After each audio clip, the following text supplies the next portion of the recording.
كالعادة فيه جمع تبرعات لأحد مساجد ولاية وهران، مسجد سيدنا معاذ بن جبل رضي الله عنه الكائن بحي سيدي الخيار عين البيضاء.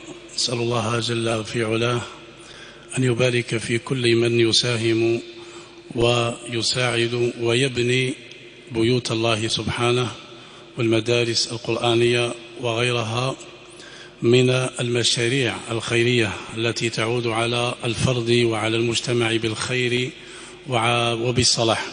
الله يجعل هذا العمل في ميزان حسناتهم وفي ميزان القبول، الله يقويهم الله يقدرهم إن شاء الله.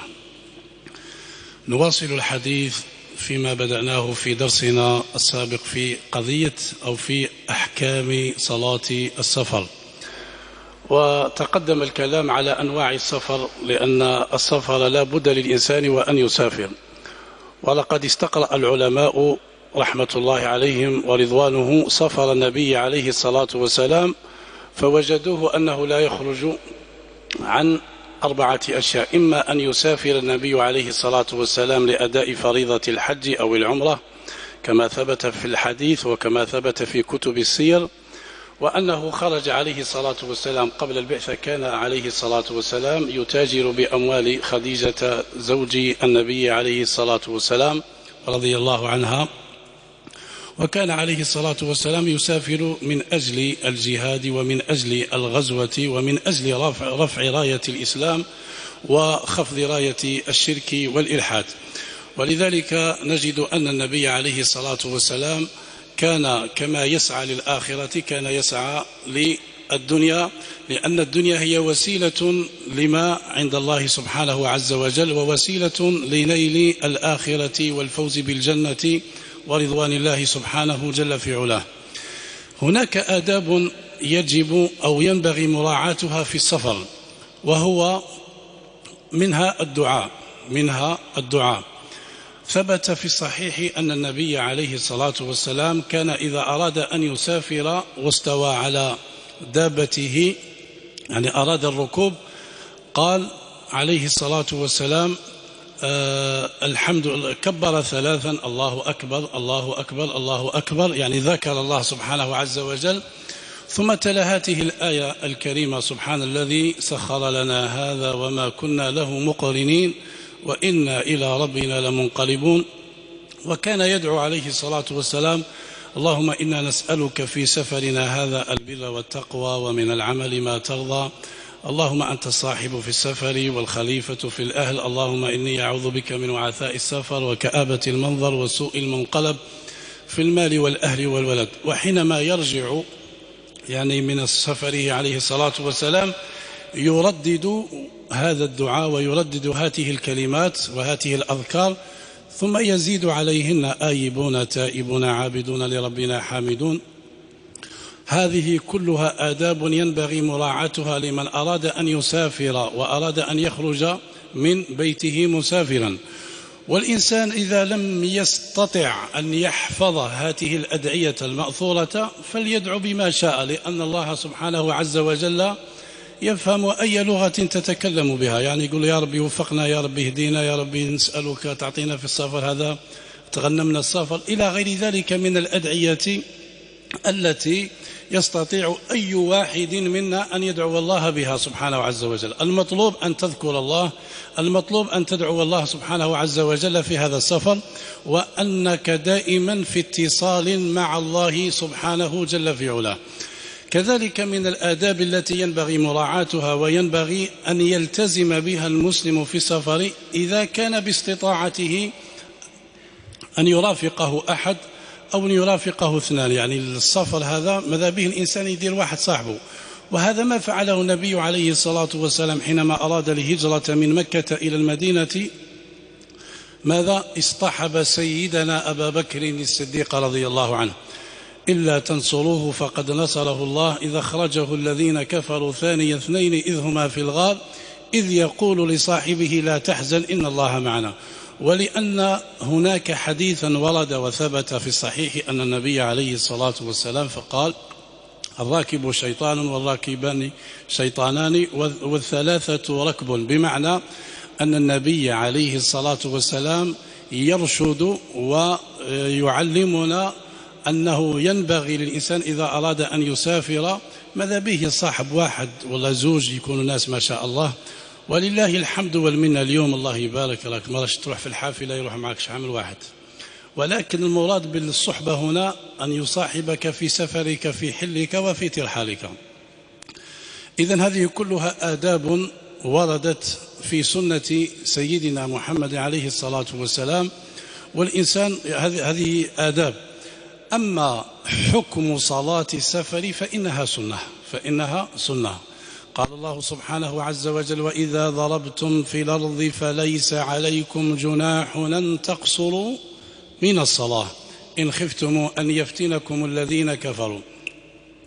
استشكل على بعض الصحابة هذه الآية الكريمة. قيل هذه الآية نزلت في الجهاد وفي عدم الأمن. وإذا ضربتم في الأرض فليس عليكم جناح أن تقصروا من الصلاة إن خفتم أن يفتنكم الذين كفروا. هذه الآية في سورة النساء. وهذه الآيات نزلت في أحكام صلاة الخوف في السفر، يعني في الجهاد وفي الخوف. استشكل على بعض الصحابة هذه الآية باللي نحن نعيش في أمن وفي رغد وفي سلم وفي سلام، هل نقصر الصلاة أو نقصر الصلاة إذا أردنا سفر؟ يعني الصحابي سأل سيدنا عمر رضي الله عنه، فقال سيدنا عمر رضي الله: والله لقد استشكل علي هذا الأمر وسألت رسول الله صلى الله عليه وآله وسلم فقال لي: إنها صدقة تصدق الله بها عليكم فاقبلوا صدقته. يعني ربي تكرم عليكم باش كي تروح تسافر تصلي ركعتين، يعني تقصر الصلاة. ولذلك يقول سيدنا عبد الله بن عمر، وهو من فقهاء الصحابة وهو من أشد الناس حرصا على سنة النبي عليه الصلاة والسلام، قال: صحبت النبي عليه الصلاة والسلام في سفر فكان لا يزيد عن ركعتين في سفره. يعني كان عليه الصلاة والسلام إذا سافر لا يصلي إلا ركعتين. إذن قصر الصلاة أو تقصير الصلاة هو سنة مؤكدة ثبتت عن النبي عليه الصلاة والسلام. فالإنسان إذا ما سافر عليه أو يشرع في حقه ويسن في حقه أن يقصر الصلاة. لكن ما هي الصلاة التي معنية بالتقصير؟ ما هي الصلاة التي يقصرها المسافر؟ هي الصلاة الرباعية، وهي صلاة الظهر والعصر والعشاء 3. قال سيدي خليل: قصر سنة لمسافر غير عاص به ولا، إلى قوله قصر رباعية وقتية، بمعنى تقصر الصلاة الرباعية. أما صلاة الصبح فإنها يبقي على الأصل، يعني هي ركعتين. أما صلاة المغرب فإنها تبقى على أصلها 3. لماذا؟ قال العلماء: الله سبحانه جل في علاه شرع صلاة المغرب 3 لحكمة، وهي الوتر بين صلاتي الليل والنهار. بمعنى لو كانت تقصر الصلاة تولي مثنى، وحينما تكون مثنى تذهب حكمة ماذا؟ تشريع ماذا؟ صلاة المغرب 3. فلهذا بقيت على أصلها لكي توتر. خاطر عندنا احنا المجموعة 4 تاع العصر والعشاء والظهر، شحال ولات؟ 12 زائد 3 15 زائد 2 تاع الصبح، يعني 17. احنا لو كان نقصروا الصلاة الثلاثية يولي العدد مزدوج. والنبي عليه الصلاة والسلام في حديث عام: إن الله وتر يحب الوتر. وهذه الحكمة من عدم تقصير صلاة المغرب. إذن عدنا صلاة الظهر والعصر والعشاء تقصر الصلاة، يعني قصر رباعية وقتية. مش معناتها وقتية؟ يعني التي حضر وقتها. أما الصلاة التي تريد أن تقضيها فإنه يجب عليك آخر، يعني تصلي ركعتين بالنسبة للصلاة التي حضر وقتها. هذا معنى قول الشيخ بن عاشر رحمة الله عليه: وقصر من سافر 4 برود ظهرا عيشا عصرا إلى حين يعود. بالنسبة للمسافة المحددة شرعا، ما هي المسافة المحددة شرعا لكي نقصر الصلاة؟ يعني انت رايح من العين البيضاء تقصر الصلاة ما كانش منها، يعني قريبة هنا، ولا تروح من السيد البشير تقصر الصلاة، يعني ما تقصر الصلاة هنا، ولا البلجير، ولا تذهب إلى أرزيو. يعني هذه المسافة ليست مسافة قصر الصلاة. مفهوم هذه المسألة؟ هناك مسافة محددة شرعا ومعتبرة شرعا، وكل هذا ثابت عن النبي عليه الصلاة والسلام أنه عليه الصلاة والسلام كان لا يقصر الصلاة إلا في مسيرة يوم وليلة.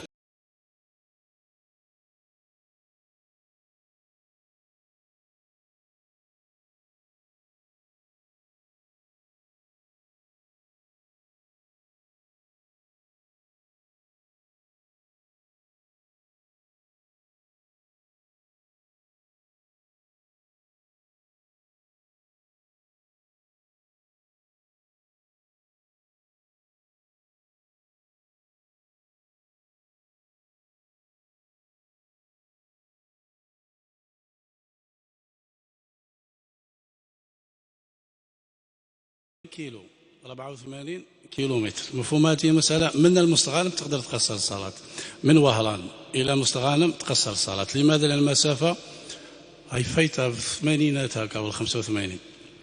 إذن المسافة المحددة شرعا هي ماذا؟ قصر في هذه المسافة 84 كيلومتر. وكان سيدنا كما جاء في الموطأ الإمام مالك عن سيدنا عبد الله بن عمر رضي الله عنه كان يقصر الصلاة أو لا يقصر، يعني ما بين مكة والطائف وما بين مكة وجدة، والمسافة بين مكة وجدة هي 100 كيلو 90 كيلو، والطائف كذلك لمن ذهب وعرف المقادير هذه. إذن عندنا 84 كيلومتر، يعني 4 بوروت. يعني البوروت هي جمع بريد، والبريد يعني فيه يعني 4 بورد هي 48، هي المهم 84 كيلومتر بهذا المقدار. يعني لا يقصر المسافر صلاة الرباعية إلا بعد تجاوزه هذه المسافة وذهابا، وقصدت دفعة كما قال سيدي خليل. وش معناتها؟ يعني إنسان عنده 40 كيلو ذهاب و40 كيلو رجوع، هل يقصر الصلاة؟ يقول لي أنا مسافر في الآلي والرتول عندي 80 كيلو، لا، إلا يكون الذهاب تاعك ولا المسافة 80 فما فوق. مفهوم المسألة؟ ذهابا، يعني مش غير تحسب الذهاب والإياب. إذن هذه المسافة تقصر فيها الصلاة وسنتك القصر. ولكن سؤال آخر وهي أحكام أيضا، ما هي المدة الزمنية التي بسببها يقصر المسافر الصلاة؟ عندك 4 أيام، يعني أقل من 20 صلاة، يعني أقل من 4 أيام فإنك تقصر الصلاة. بمعنى تراك ماشي من وهران إلى العاصمة مثلا، وحب تقعد 3 أيام هنا، مادام سافرت وخرجت هنا تقصر الصلاة إلى حين عودتك، إلى حين رجوعك. لماذا؟ لأنك نويت وقصدت أنك تمكث وتقعد، يعني تقعد في هذه المدينة، يعني مثلا العاصمة، يعني أقل من 4 أيام، يعني أقل من 20 صلاة، فهنا تقصر الصلاة ويسن في حقك تقصير الصلاة ولك الأجر والثواب في ذلك. أما إذا أردت السفر لكن أردت أن تمكث في المدينة المقصودة أكثر من 4 أيام، يعني عندك زيارة إلى العاصمة أكثر من 4 أيام، يعني أسبوع، بمجرد وصولك إلى العاصمة فإنك تتم الصلاة. لماذا؟ لأن عندك نية الإقامة أكثر من 4 أيام. وهذا معنى قول الشيخ ابن عاشر رحمة الله عليه ورضوانه: وقصر من سافر 4 برد ظهرا عشا عصرا إلى حين يعود، مقيم 4 أيام يتم. بمعنى الإنسان إذا أراد أن يقيم في هذا البلد أكثر من 4 أيام فإنه يتم صلاته. هناك سؤال وجيه وربما يطيح فيه الواحد، وهو إنسان عنده ملف والله عنده قضية، والله عنده حاجة يريد أن يقضيها، لكن لا يعرف المدة الزمنية. عندك صوالح حوائج راح تقضي فيها مثلا العاصمة، لكن لا تعلم ولا غير متيقن أنك شحال تقعد، أنك تمكث في هذه البلدة، يعني ما تعرف يومين 3 أيام، لا، ما عندكش نية الإقامة أكثر من 4 أيام، لأن الأمر متعلق بقضاء حوائجك، ربما في يوم، ربما في نهار، ربما في 3 أيام، ما تعرفش. فهنا يقول العلماء بما أنك ما عندكش نية، ليست لك نية الإقامة أكثر من 4 أيام، لهذا هذا كله من حديث أو عموم قوله عليه الصلاة والسلام: إنما الأعمال بالنيات وإنما لكل امرئ ما نوى. يعني ما عندكش نية الإقامة أكثر من 4 أيام، يعني تعرف هذا الأمر، ما تعرف لا يطول لا ما يطولش. أما إذا تيقنت بأن هذا الأمر لا يتطلب إلا يومين، هنا راك بين قصر، خلاص ما عندكش نية ولا ما عندكش يقين شحال تقعد، هنا تمكث أو تقصر الصلاة ما دمت هناك، ولو مكثت شهرا. علاه؟ لأنه ما عندكش نية الإقامة تاع 4 أيام، لأن الأمر متعلق بقضاء هذه الحوائج، وهذه قضاؤها غير معين بمدة زمنية محددة في قلبك وفي قصدك وفي نيتك. أما إذا علمت وتيقنت أو أخبرت من طرف المعني بالأمر أو مع المؤسسة اللي رايح لها باللي عندك لابد أن تمكث في هذا المكان أكثر من 4 أيام، فهناك ماذا؟ تتم صلاتك، يعني تعتبر أنك مقيم وتتم الصلاة. نسأل الله العلي العظيم رب العرش العظيم أن يجعلنا وإياكم ممن يستمعون القول فيتبعون أحسنه. اللهم إنا نسألك أن تحفظ بلادنا وأن تحفظ أمتنا وأن تحفظ بلادنا من كيد الكائدين ومن شر الحاسدين. كما نسألك يا الله أن تصلح أحوالنا وأحوال المسلمين. اللهم اجعل هذا البلد سخاء رخاء وسائر بلاد المسلمين. اللهم اجعله آمنا مطمئنا يأتيه رزقه رغدا من كل مكان، إنك ولي ذلك والقادر عليه. صلى الله وسلم وبارك على سيدنا محمد وعلى آله وصحبه وسلم تسليما، والحمد لله رب العالمين. جماعة المسلمين، فيه إخوة في جماعة يلتمسون من حضراتكم الدعاء، فيه مرضى نسأل الله أن يشفيهم، اللهم اشفيهم، اللهم اشفيهم يا رب، اللهم اشف مرضانا ومرضى جميع المسلمين يا أرحم الراحمين يا رب العالمين. اللهم ألبسهم لباس الصحة والعافية. نسألك يا الله أن تشفي كل مريض، وخاصة الموجودون يعني في المستشفيات وغيرها، والذين يعانون من أمراض مزمنة، الله يشفيهم، الله يعافيهم، الله يطب على لهم. اللهم اشف فأنت الشافي شفاء عاجلا لا يغادر سقما يا أرحم الراحمين يا رب العالمين. كاين ناس عندهم وليدات، ربي يحفظهم والله يسترهم والله ينجحهم والله يهديهم إلى الطريق السوي المستقيم.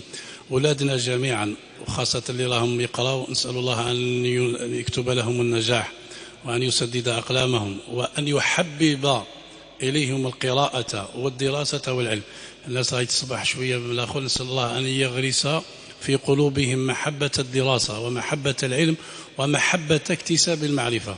كما نسأل الله تبارك وتعالى خاصة المحتاجين والمعوزين. هناك عائلات معوزة لم تستطع أن تلحق أولادها بالمدارس من أجل ما عندهمش بين قوسين اللوازم المدرسية. نسأل الله أن يفتح عليهم أبواب الخير والتيسير. ونسأل الله كدعوة، نسأل الله تبارك وتعالى لمن أغدق عليهم الخيرات والبركات والله يبارك لهم فيها أن يتفقدوا مثل هؤلاء المعوزين والمحتاجين، والله لا يضيع أجر من أحسن عملا. كما نسأل الله تبارك وتعالى لأصحاب الغربة، نسأل الله أن يحفظهم وأن يسترهم وأن يسدد خطاهم وأن يسهل لهم أمورهم، إنه ولي ذلك وقادر عليه.